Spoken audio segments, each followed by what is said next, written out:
दोस्तों, शादी के बाद पति और पत्नी के कोई भी डिस्प्यूट हो जाता है तो सबसे ज़्यादा धमकी मिलती है संपत्ति को लेकर, प्रॉपर्टी को लेकर। साहब मेरी तो 50% प्रॉपर्टी है। जी हाँ, पति और पत्नी के काफ़ी एक कंफ्यूज रहता है इसको लेके। मैक्सिमम महिलाओं को भी काफ़ी कंफ्यूज रहता है कि साहब मेरा क्या अधिकार होता है।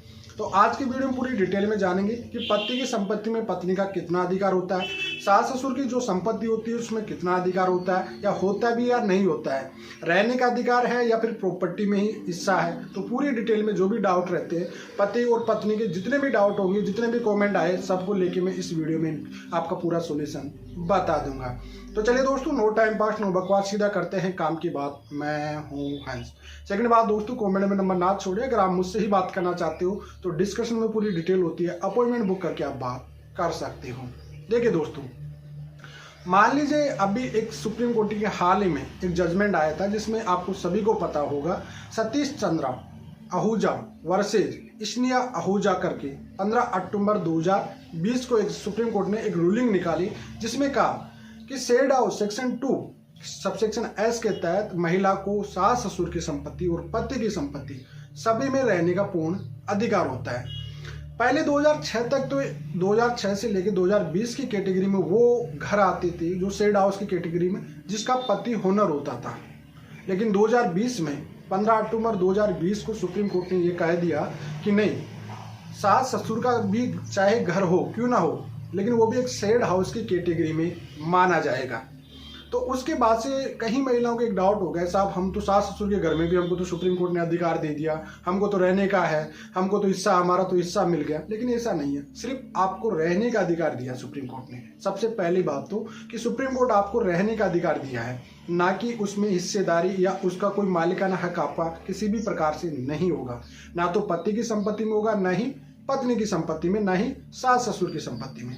अब सवाल आगे करते हैं कि जब पति की संपत्ति में कब पत्नी का हिस्सा हो सकता है। मान लीजिए कभी भी एक्सीडेंटली किसी भी तरह से पति की मौत हो जाती है और उसके बाद पत्नी के पास बच्चे हैं और ससुराल में रहना चाहती है, तो बच्चे और साथ में जो भी माँ है, जो पत्नी है और उसके जो बच्चे हैं, जैसे 2 बच्चे एक पत्नी हो गई, पति की जो प्रॉपर्टी है, सेल्फ प्रॉपर्टी है, उसमें से 3 हिस्सा डिवाइडेड कर देंगे। 2 हिस्से बच्चों के नाम से, 1 महिला के नाम से मिल जाता है। जी हाँ, अगर वो रहना चाह रही है वहाँ पे तो पति के प्रॉपर्टी पे पूर्ण अधिकार होते हैं। मरने के बाद में अगर उसकी एक्सीडेंटल या किसी भी तरह से मौत हो जाती है तो उसमें भी पत्नी का पूर्ण अधिकार होता है। पहला पॉइंट तो आप अच्छे से समझ लीजिए।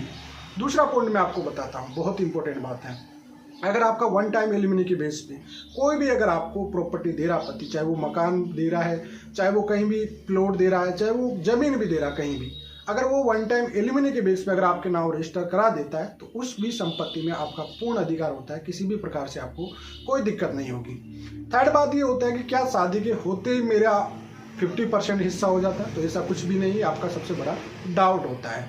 अब बात कर लेते हैं जो पैतृक संपत्ति होती है, उसमें सास ससुर की जो संपत्ति होती है, अगर सेल्फ जो भी होती है उनकी सेल्फ, जो भी उनकी खुद की कमाई हुई प्रॉपर्टी है सास ससुर की, तो उसमें आपका किसी भी प्रकार का हिस्सा नहीं है। लेकिन हाँ, अगर उनकी मौत हो गई बिना वसीयत किए हुए, तो फिर आपका डिवाइडेड जो भी आपका पति का डिवाइडेड हिस्सा था उसके बेस पे आपके जो भी बेटे बच्चे हैं उनके डिवाइडेड करके आपको हिस्सा मिल जाएगा। अन्यथा ऐसे किसी भी प्रकार से आपका कोई हिस्सादारी नहीं होती है। तो मैक्सिमम महिलाएं ये बार बार कहती रहती है कि साहब हमको तो सुप्रीम कोर्ट दे दिया, अभी 20 में आया था, उसमें प्रॉपर्टी का ही तो हिस्सा दिया। ऐसा नहीं है, हिस्सा किसी भी प्रकार का नहीं है। अभी तक तो कानून नहीं बना इस तरह का। हाँ, अगर कोई जॉइंट प्रॉपर्टी है जिसे पति और पत्नी के नाम से, तो उसकी बिल्कुल रहेगी, 50% उसकी प्रॉपर्टी रहेगी। मात्र हाँ, इसी कन्फ्यूज में जैसे हस्बैंड वाइफ दोनों काम कर रहे हैं, या हस्बैंड ने वाइफ ने दोनों के नाम कर दिया, परमानेंटली किसी को दे दिया, तो उस दिक्कत में फिर वो पत्नी के 50% हिस्सा उसका मान सकती है। क्योंकि जब आपकी एक कंसल्ट दिया जाता है वहाँ पे, जब भी आप रजिस्ट्री कराते हैं पत्नी के नाम से, तो इसका मतलब आपने उसको सेल कर दिया, चाहे वो डोनेट कर दिया, चाहे किसी भी प्रकार से, तो उस सिचुएशन में पत्नी की उसका मालिकाना हक ले सकती है। तो यही आपका एक कंफ्यूज रहता है। सास ससुर की प्रॉपर्टी में नहीं है आपके हिस्सा, पति की प्रॉपर्टी में नहीं है, रहने का पूर्ण अधिकार है। मैक्सिमम आप ज़्यादा से ज़्यादा मेंटेनेंस ले सकते हो। लेकिन हाँ, अगर पति की मौत हो जाती है तो उसके बाद जो भी बच्चे हैं उसके डिवाइडेड, जैसे 2 बच्चे, एक आप, तीसरा हिस्सा आपके नाम से हो जाएगा। और अगर सास ससुर की मौत हो जाती है वसीयत किए बिना ही, तो भी उसमें जो आपके पति का हिस्सा आएगा वो संपत्ति का हिस्सा आपके बच्चों में आप में डिवाइडेड कर दिया जाएगा, अगर आप वहाँ पे रहना चाहते हो। अन्यथा अगर आप अपने मायके पर रहते हो और वहाँ पे हिस्सा चाहते हो तो फिर आपका किसी भी प्रकार का कोई हिस्सा नहीं मिलेगा। तो आई होप दो आपके डाउट रहते हैं, जो भी कंफ्यूज रहते हैं, आज की वीडियो में पूरी तरह से क्लियर कर दिया। फिर भी अगर कोई डाउट रहता है तो आप कॉमेंट में छोड़ सकते हो। चलिए आज के लिए इतना ही। जय हिंद, वंदे मातरम।